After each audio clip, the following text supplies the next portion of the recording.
From TI, are you from TI? Where the wild, wild one-night trees grow. Are you from the sky, so far away? There is a place on the island, way up in the coral sea. Two things always go together, the mill sisters and memories. Plays the ukulele. How did you come to get involved with Seaman Dan, Karl? When I went to Thursday Island to interview musicians, they said, you all must talk to Uncle Seaman Dan. He was living over on Horn Island at the time, and he couldn't come over that particular day. So I made an arrangement to meet him in a couple days. He came over and he started singing songs. We always made a point of having the musicians perform something at the end of the interview. And immediately I thought, this guy's got an excellent voice. He's user-friendly, as we say. He wasn't totally up himself. And he was writing songs about his experience. And he had been a deep water pearl shell diver for about 7 years. So he knew the industry. He had also done crocus shell gathering, etc., down to the Whitsundays in Queensland. So that's where it all started. And I just thought, well, this guy's something special. Kind of accidental to that, but important to that is my father had sadly passed away about a year before. And my mother was able to gift some money to the children, the four of us, before the government thing stepped in. So I had about $5,000 that I had gotten from my father's estate. And I thought, well, I want to get back into recording because I had gotten out of it while I was studying. And I thought, well, Seaman Dan's an obvious person to do. So I hooked up also then at that time with a musician and producer named Nigel Pegram in Cairns. And he had a long history in the music industry. He had been with the folk rock band Steel Eye Span in England for 16 years, had toured the world, had met the Queen, all these things that are important on your CV as a musician. So with Nigel and I, we started out in the studio with Uncle Seaman. And Seaman later relates the story of when I asked him, would he like to do some recording? We had gone to lunch at the Grand Hotel in Thursday Island, and I said, you know, would you like to do a CD? And he said, many times he told that story, but he put his napkin down on the table and wiped his brow, and he said, yes, please. It's something he's been waiting for all his life to happen. I stopped, I put my knife and fork down, took my hanky out. I said, I beg your pardon? He said, you know, make a CD, make a recording. And I thought to myself, this is the opportunity I've been waiting for a long time. I grabbed it with both hands and I said, yes, please. So you have to remember Thursday Island was an incredibly isolated place. It's only 25 miles from PNG. So it was one of those things, he grabbed it and he trusted us. I think that was the important thing with Uncle Seaman. He trusted us. And without that trust, doing Indigenous projects is pretty well a waste of time. You have to have that trust. And I think that we carried our end of the deal out 100%. And we had set up a trust, etc., so that any income coming in was traceable, all those types of things. Very important to capture what we were trying to capture, which was a unique musician. And he was 70 years old when he started. So that's at a senior age to start doing recording and end up doing 8 albums, that's quite an accomplishment. Uncle Seaman did a music called Sunnyside, which was his tribute to Nat King Cole and the music of that era. And that was done island style. It was the basis of it was mostly ukuleles.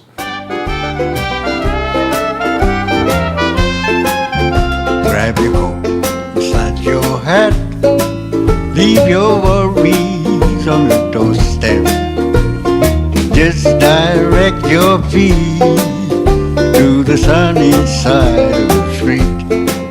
Can't you hear that pitter-pat and that happy tune in your step? Uncle Seaman was like many other musicians on Thursday Island. They were pub singers. They would get together when they were back on the island. Usually the women would put on a dance or something, and the men would all get together and get all gussied up, as the women had gotten gussied up. And Seaman, they would play hits of the day, blues songs, pop songs, and quite a bit of islander music also. In the early days, Mom Dan used to play the button accordion. And as a young fella, my inspiration, Mom Dan always had one of those wind-up gramophones. And she always had Tex Morton records. So as an 80-year-old, Tex Morton was my inspiration in those days. Charlie Abbott is a good guitar. He plays a Hawaiian guitar. And as regards singing, he was another inspiration for me. This was when I was a teenager then. They were all ear musicians, they not physically trained in notation, etc. But they just were natural musicians. And they had that whole cultural thing of sharing music as a community, as a communal activity. So they would just kind of swap whoever was going to sing lead on that song, or whoever wanted to give the eye to some young lady on the dance floor or something like that, you know. And it was an important part of social life for them, because they were gone for extended stretches sometimes at sea. And so to have a social life. The other thing that was important at the time was because of the race acts and the race laws, that certain members of the crew couldn't necessarily go into a pub, because if they were Aboriginal, for example, they had to have an exemption to go into the pub.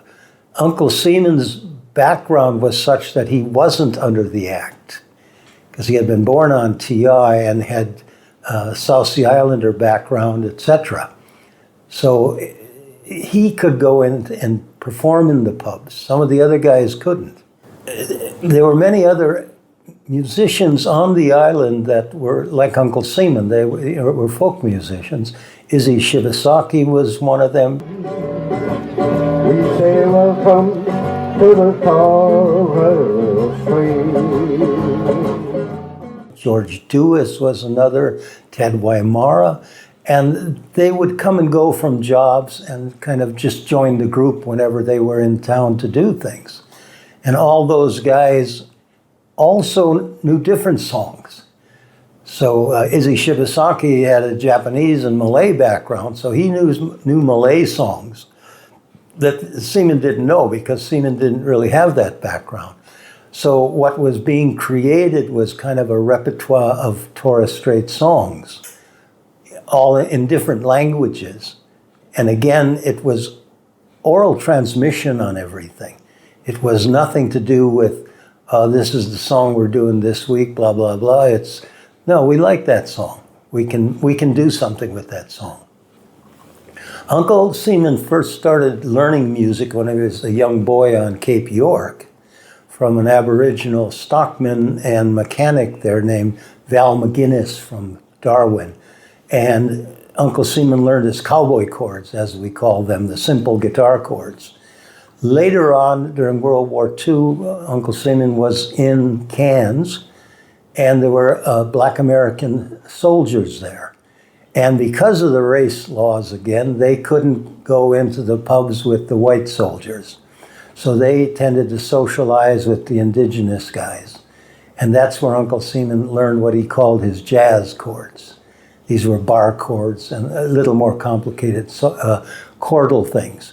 But Uncle Seaman, because of the nature of his deep voice, he always tuned his guitar about 5 half tones flat of concert pitch. So when he was making on an E shape on a guitar, it really wasn't an E chord concert. It was a C chord, because that's the way Seaman Dan's guitar was tuned low, which caused consternation sometimes in live performance, especially ad-libbing or doing, like pickup songs or something with him, because the musicians would look at his chording and his chords didn't match because they didn't know that his tuning was down 5 half tones from concert. And it put some of the guys like mandolin players in horrible keys, which really stretched them as musicians. Along with the male musicians on Thursday Island, very important were the female musicians. The important early musicians were the Mill sisters, Sessa, Ina, and Rita.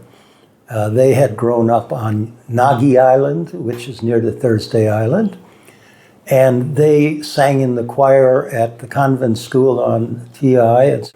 During World War II, they all went back to Nagi Island and spent the war years in the bush, hiding from Japanese planes.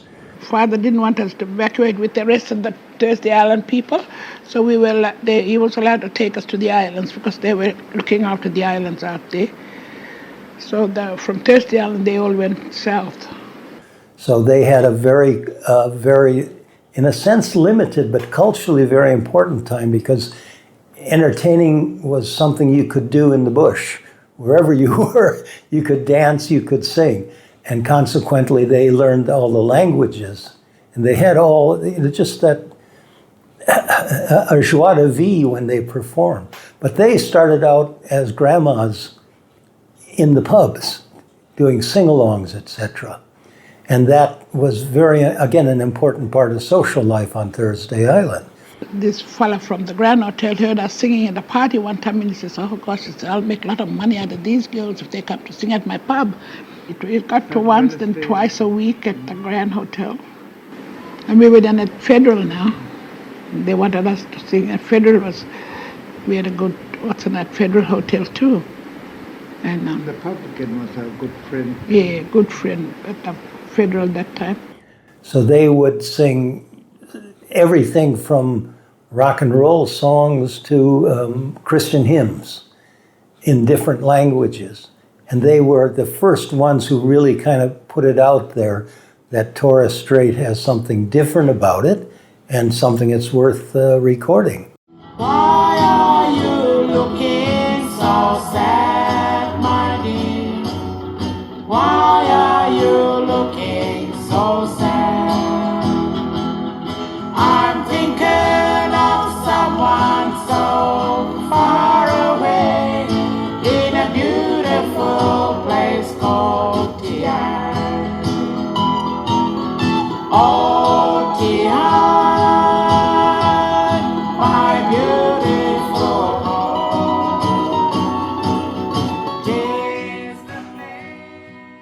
So they did an album with ABC involved, and that was good quality professional recording. And they ended up doing a couple albums. They ended up touring across Australia as the Hula Grannies. Sydney, Melbourne, Port Fairy. You got the Port Fairy, that's my Oh, lovely. We love that spot. That's our favorite. Yeah, and we went twice or 3 times. We went 3 or 4 times, I think. To Port Fairy. Yeah. I watched it on TV the other night. Port Fairy. Beautiful. And they also toured in Europe, which for the, senior women go into Europe and with their ukulele, guitar, and tambourine. I mean, they were very easy to move around. But still, it was a great accomplishment to do it. And they were absolutely straightforward. There was no artifice there at all. And that's what won audiences over. It all happened where there was like a woman, indigenous woman invited, indigenous people thing goes on, and we get invited, along to these places. It was like a good experience for us, all these climbing on planes. Again. At our age. So we were calling like ourselves sort of grandmas. We were all grandmas up there. So we were like the singing grandmas. Everybody wanted to come see the grandmas. And they had harmonies, 3-part harmonies that were different every time, put it that way. Nothing was by rote. Later on, I actually bought Auntie Rita's Maton guitar, and Uncle Seaman ended up playing that. So there were all these connections between the musicians, and we recorded several songs using the Mill Singers as backup singers or doing vocal things, comedy songs, because they just had that cheeky knack of making it obvious it's a comedy song, but they just did it so fine, and they were wonderful to work with. It was like, how can we help? That was their attitude. Way up north among the islands, way up in the Coral Sea, two things always go together, the Mill Sisters and memories. Silver plays the ukulele, Ina taps the tambourine, with Rita's guitar all together, they sing island harmony. Hello, Karl is how they tune the ukulele. It just might be perfect island harmony, making me smile with the island style,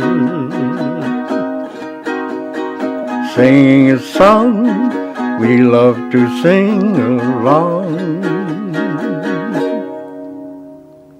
That song was written as a tribute to the Mill Sisters, famous Mill Sisters of Thursday Island. We used that to Hello Cocky to tune the ukulele. Hello Cocky, there's 4 strings on the uke, and hello Cocky, so that's how the ukulele is tuned. And we use the word hello Cocky. What was the importance of pearling songs to the communities? Pearling songs became very important, especially songs about the boats, because the men worked on the boats, spent extended periods of time on the boats, and that was home to them for months on end sometimes. I mean, some of the Torres Strait boats went all the way down to the Whitsundays on the coast of Queensland near Mackay. So they were gone. So the song was home to them.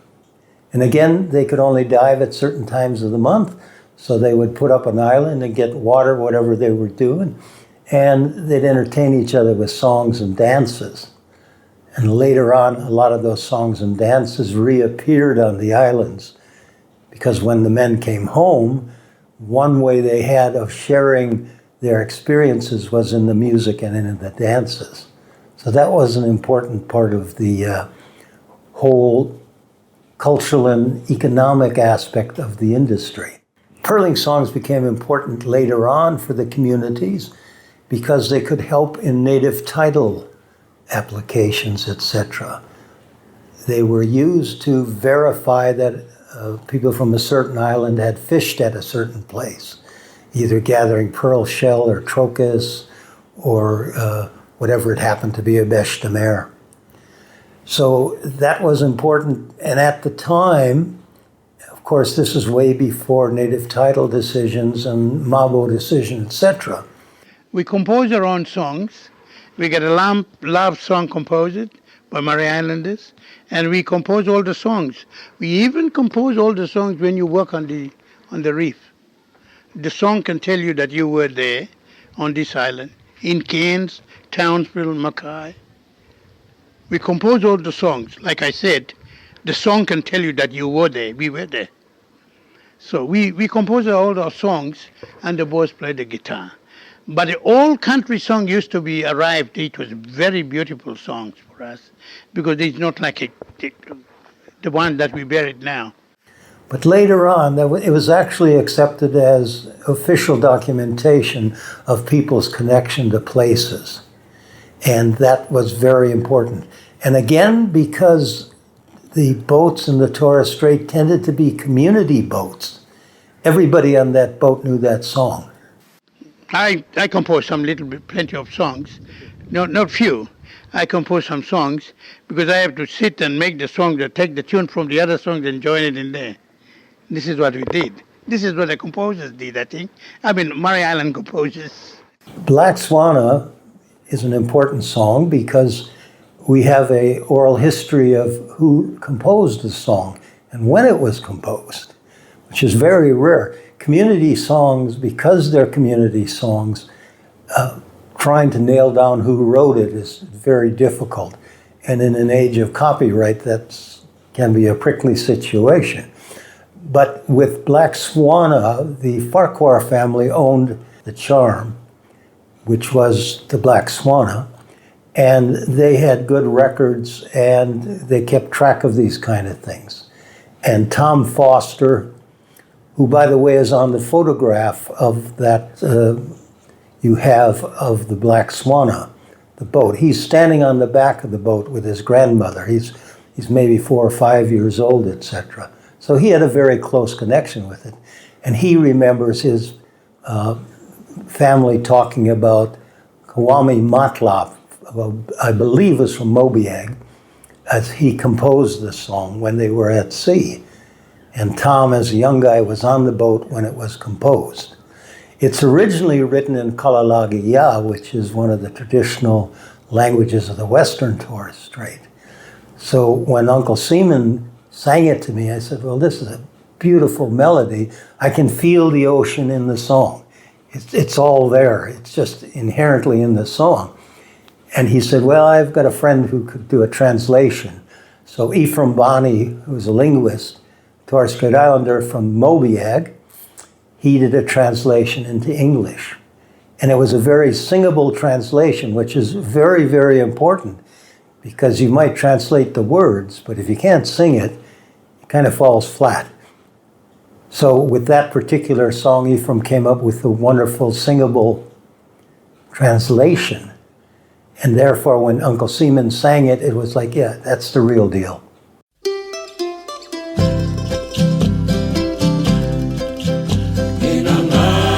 Black Swanna sa geguban upaipa Kaya mataman gubar paipa Matalugi batalay uzarima Utatan may tatayanuga Matatari ulaike Kay kalat sa gera payayaye This is our boat, Black Swanna, sailing in the southeast wind. We are sailing faster, pushed by the southeast wind. Sailing in all its glory, eastward current turn to flow. We applaud this sailing in the southeast wind. There are songs that were sung during World War II that are still sung today on some of the Central Islands. And there's recordings of them being performed and descriptions of the dances, etc. But that's still in the community memory. It's not necessarily in living memory, but it's still in the communal memory, and that's very important. An important thing we learned with recording Uncle Seaman was that everybody was a singer because it was communal music. Even if you didn't have a great voice, it didn't really matter. Everybody was singing along. It was like singing in church. If you got a bad voice, you know, the rest of the congregation will hide you. So for Uncle Seaman, he was always a solo singer. He was also always a crooner. So he never pretended to be a traditional man, because he didn't grow up in a traditional situation. He's a TI boy. So, but he could speak Creole and he could speak enough of the other languages that he could sing the songs and make it sound like the real deal. And that was very important because, I mean, I know some of the songs too because I sang backup harmony on them in performances. But if they heard my voice, they'd say, oh, that's gammon. That's a white fella trying to sing in the Torres Strait language and not doing it very well. Well, being a diver and writing songs about my pearling days, I've experienced it alive, and I know what I'm singing about, and because it's all true. And once you do that, you sing something that's true and that's in your heart. You love being a pearl diver, and it makes the song more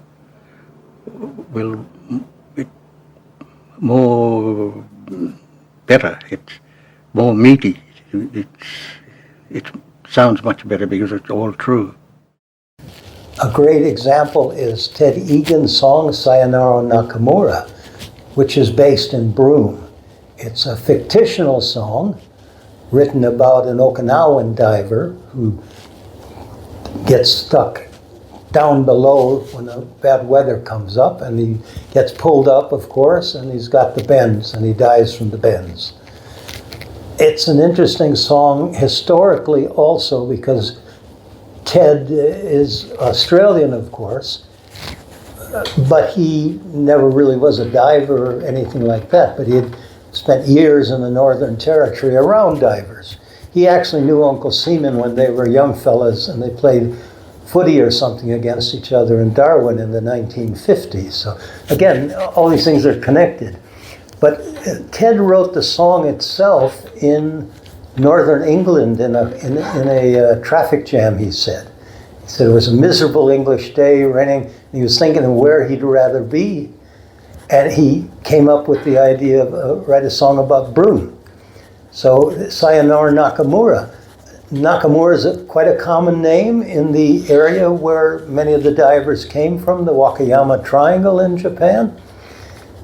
So actually in the cemetery here in Broome, there's 4 or 5 Nakamuras as a family name. Again, very like Smith, very common kind of name. But the song itself historically is important because it's a very honest depiction of the life of the underwater divers. And these guys, you know, the Okinawans were there for another political reason, because at the end of World War II, after World War II, Japanese divers were not allowed back into Australia till about 1953 because of the wartime situation. But the Okinawans at that time were under American control. So they technically weren't Japanese, even though they were Japanese. So they could come in as divers. So they were brought into Torres Strait and Broome before the Japanese divers were allowed back into Broome in any number. So the Japanese divers, some of them had been interned during World War II already, so consequently spoke some English, etc. But this whole thing of these guys dying on the other side of the Pacific Ocean in a isolated place like Broome and being buried there amongst all their countrymen. It was a very poignant song. It was poignant to the Japanese and it was poignant to the Australians. And Ted had many stories about performing it for Japanese audiences, especially younger ones, when he was entertaining in Alice Springs and Darwin, because they really didn't have a clear understanding of World War II, because that was their grandparents' era. But again, the way Sayonara Nakamura comes across. And we did a version of it with Uncle Seaman Dan singing it, and Ted said it was the best version he had heard.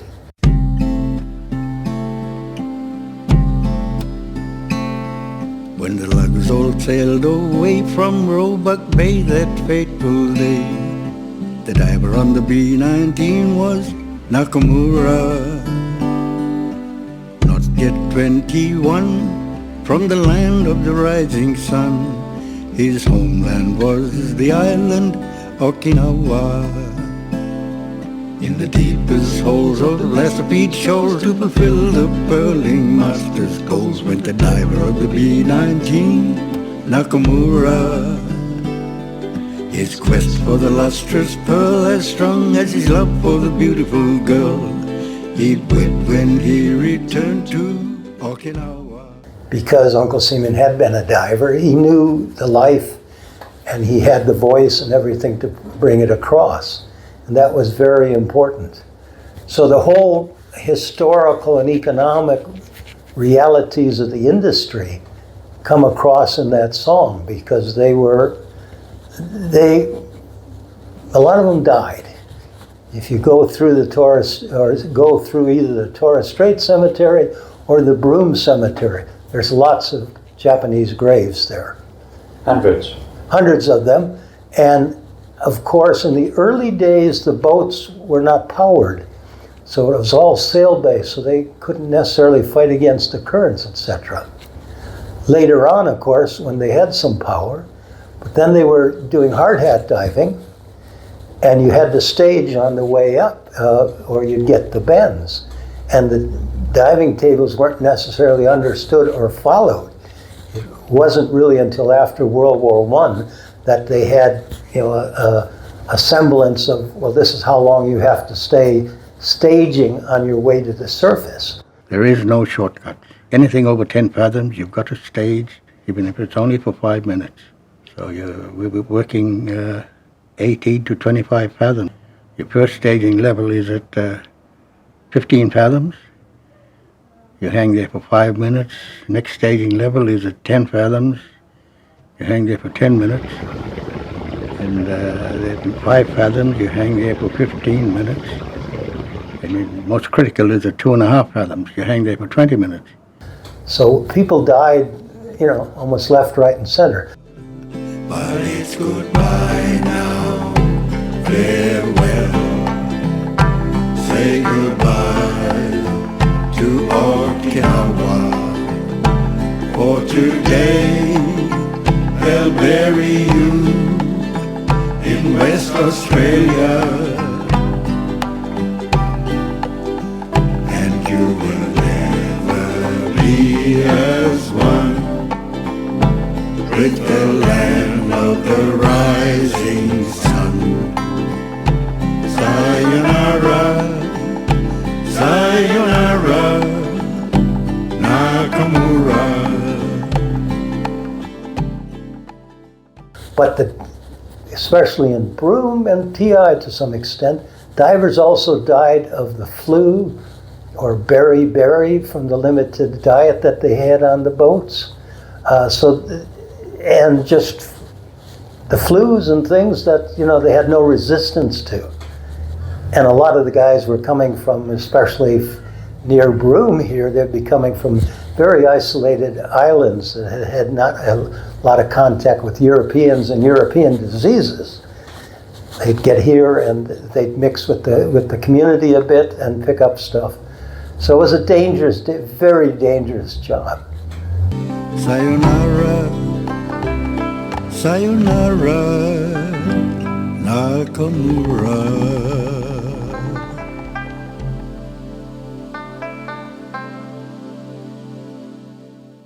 The combination of Uncle Seaman and myself and Nigel Pegram, Will Keppa, Nelson Conboy, other people involved in producing the albums, in my case was kind of unusual because I was what you call a boffin, because I had a lot of formal education, etc., and a couple PhDs, all these kind of things. Uncle Seaman had probably grade 4 education because of the war. So a bottom line for the whole recording stuff was that Uncle Seaman trusted us. And if there's no trust there, you can't really work with people and get the best out of them, because they can't be thinking, why are they doing this? It's one of these, just trust us, because he had never been in a recording studio. So he had to trust us that we were giving him suggestions and finding the right key for the song, for example, because people sang the songs in the key that they could play in, which is usually C or G. But that necessarily was not the best key for the song to be sung in. So you had to do all that as a producer. That was one thing I was involved in a lot.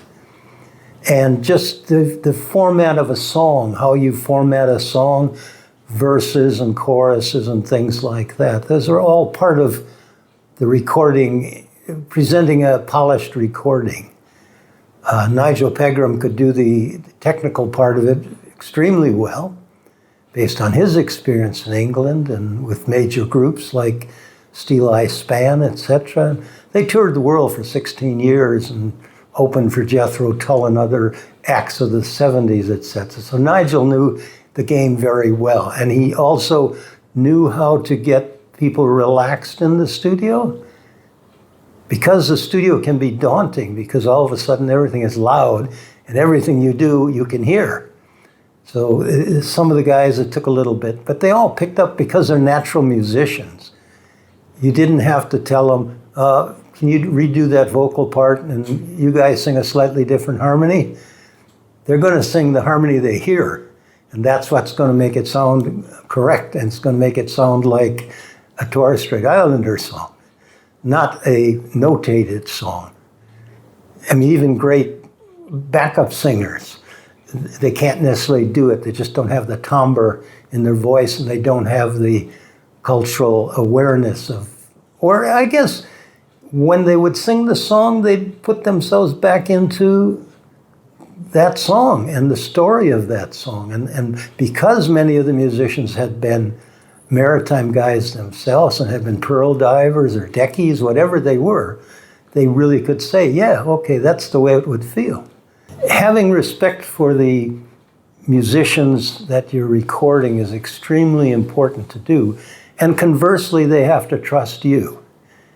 If they think you're pulling a quickie, it's not going to work.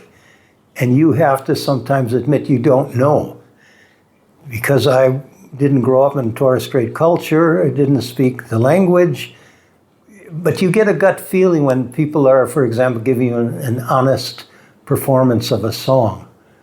Or if they're thinking, should we sing it like a white fellow would want it sung? And we have to say, no, don't sing it like you think we'd sing it. Sing it the way you would sing it, and the way you would hear it in the community. So quite often we'd have Uncle Seaman come in and sing along with the backup singers, like on songs like Black Swanna. When we were doing the vocal arrangements, etc., for the backup singers, and especially in the early albums, Uncle Seaman would come in with the other musicians and do his part of the ensemble. He wouldn't assign parts because they would know where they were supposed to go. Because again, they knew where it was going to go. If you did a take 2 minutes later, it'd be totally different. But that's part of the beauty of the music. So we had to learn to go with that and not try to make it too precise. Later on in Uncle Seaman's career, we were more using studio musicians or islanders who had a lot of studio experience. So that was a bit different. We could aim for more precision in everything. And that's one of the reasons, I guess, he won a couple ARIA awards for world music, is because the music was out of par with anything else that was coming out around the world in that particular genre. So Uncle Seaman would just kind of go, oh, that sounds interesting, we'll do that. One story, we did an album of Caribbean songs because Uncle Seaman's great-grandfather was from the West Indies. So we did an album, kind of a tribute album to the West Indian music. And Uncle Seaman wanted to do a reggae song. And he tried singing it, you know, but it's all offbeats. Boom, boom, boom, boom, boom. He just simply couldn't do it because that's not his rhythm. He was a crooner. So I had to go in and do a guitar part, an arpeggio guitar part, and he nailed it because it was in a rhythm that he was comfortable with. We then took off my guitar, of course, because it was a scratch guitar part. But what happened then is we added the horns and the bass and everything else in a very reggae feel. And then when we played it back for Uncle Seaman, he kind of looked and said, well, where'd all those guys come from? Because he had only heard it at a very basic level. My guitar and a drum machine, probably. So, but again, because the Islanders are such good natural musicians, their ear tells them where to go. But again, he trusted us to say, Okay, well, I want to sing this song, but I can't get the rhythm because reggae wasn't around when Nat King Cole was singing or Frank Sinatra. So what was the name of that album? That album was called The Caribbean Songbook. It's a good album, and it's just one of those things that, there's some good tracks on it. Yeah. If you ever go down to Trinidad, they make you feel so very glad. Calypso sing and make up rhyme, guarantee you one real good fine time. Rum and Coca-Cola, go down Point Cumana, both mother and daughter, working for the Yankee dollar. A great version of Rum and Coca-Cola with Uncle Seaman, because that song has a whole other sordid history that precedes the Andrews Sisters or whoever had the record in the 40s or early 50s with it. Drinking rum and Coca-Cola, go down Point Cumana, both mother and daughter. Uncle Seaman was extremely happy and proud that people liked his music. We gave away a lot of CDs and we gave away a lot of his book because he'd say to me, "Oh, Dr. Karl, how about a book for these friends?" And everybody in Torres Strait is related somehow. You can make a connection, just say. I vividly remember one time in Queensland, maybe up in Mariba or somewhere like that, he saw this guy walking about a half a block away. And he said, "Oh, that guy's from such and such an island." And the guy was. There was just the gate and everything like that. And then he said, "Oh, yeah," because Uncle Seaman was a skipper on a couple of pearling vessels also, so he had guys working for him. And then when he started appearing on the radio a lot, well, then he was all of a sudden a star.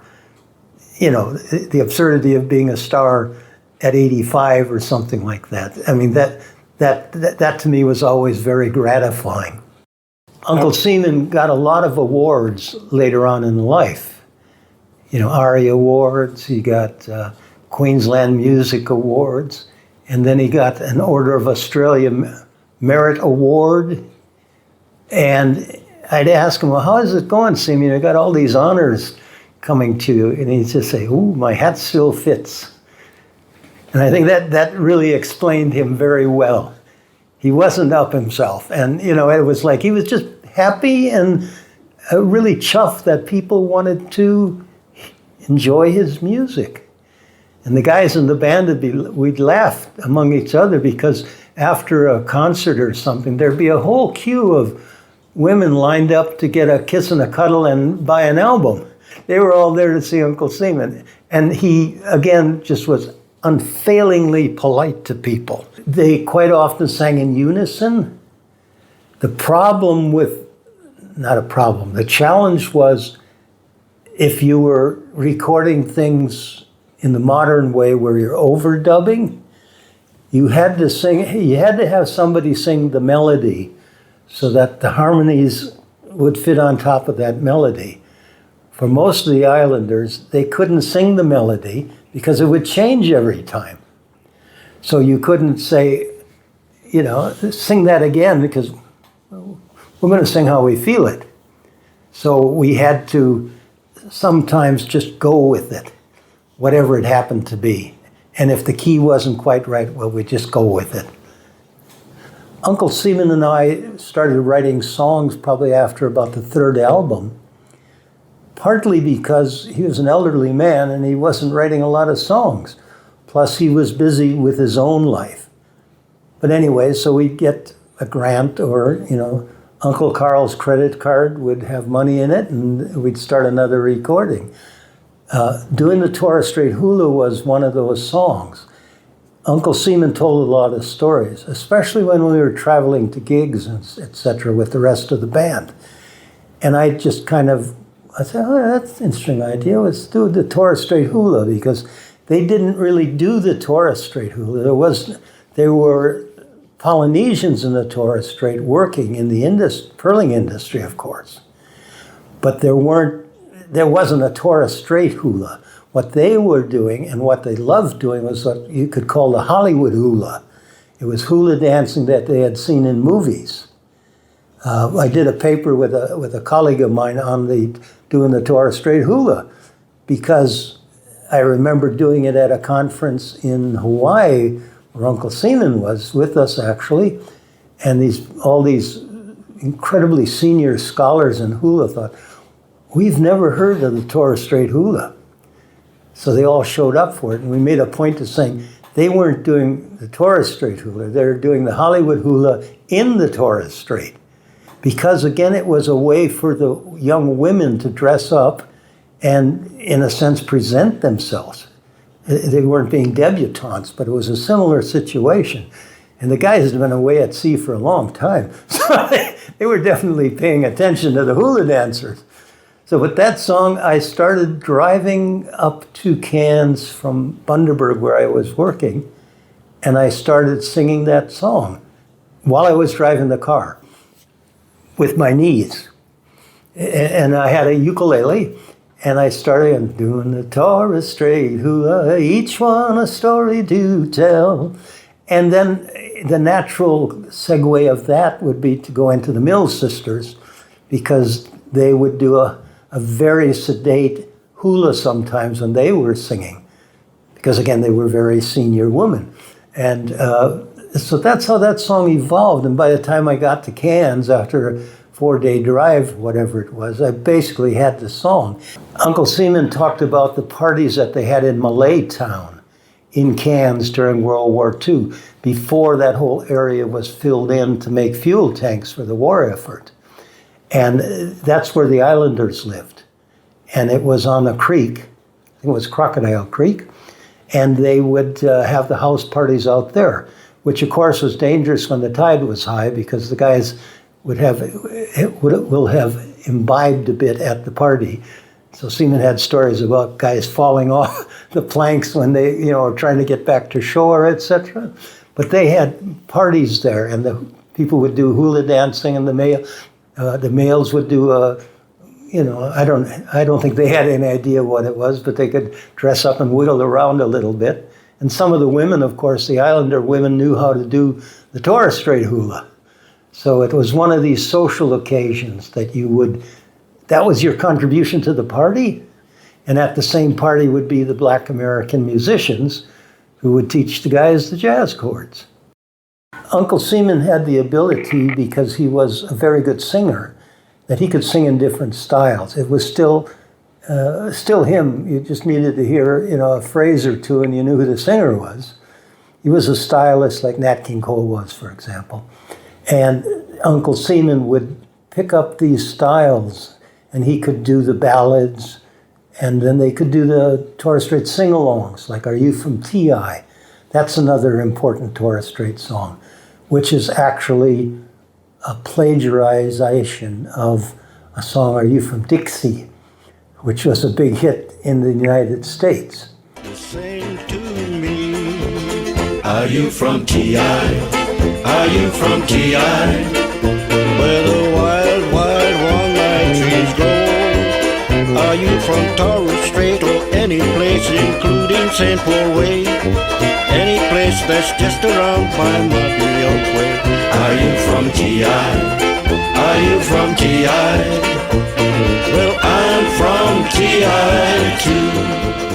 Are you from... Musically, it was perfectly obvious that it was not a Torres Strait song by that kind of melody. But those were the communal songs, and everybody knew how to sing them. It's like Old T.I., which is a very well-known Torres Strait song. Why are you looking so sad, my dear? Why are you looking so blue?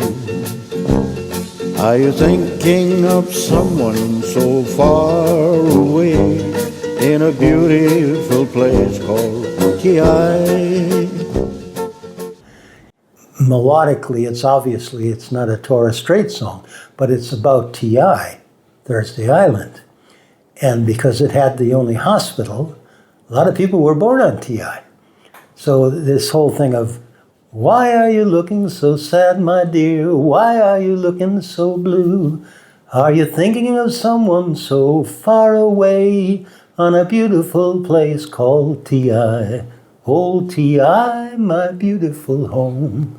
So those, again, nostalgic songs about a place. Melodically, it's not an Islander song, but it now is an Islander song. And you can sing the same song in Broome, because they learned that song from the divers who came over from T.I. and Darwin to work out of Broome. So the songs, the pearling songs, traveled along with the crews. And that's an important part, that you can sing the same song. Sometimes songs are changed slightly differently. There's a song called, Indonesian song, a Malay song called Nona Manis, which means pretty girl or something like that. In Broome, they sing, oh, I'll come back to you from the Arafura Sea. When Uncle Seaman did it, he said, I'll come back to you from the Darnley Deep, which is Torres Strait. So the songs and the melodies traveled, and it would just be localized. And that was an important part of establishing something when you got to a totally new place where you didn't know anybody. Just look for some guys with guitars and you could sit down and you could sing along with them.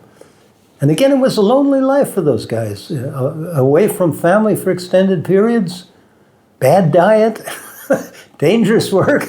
You know, they were sailors without a home for an extended period.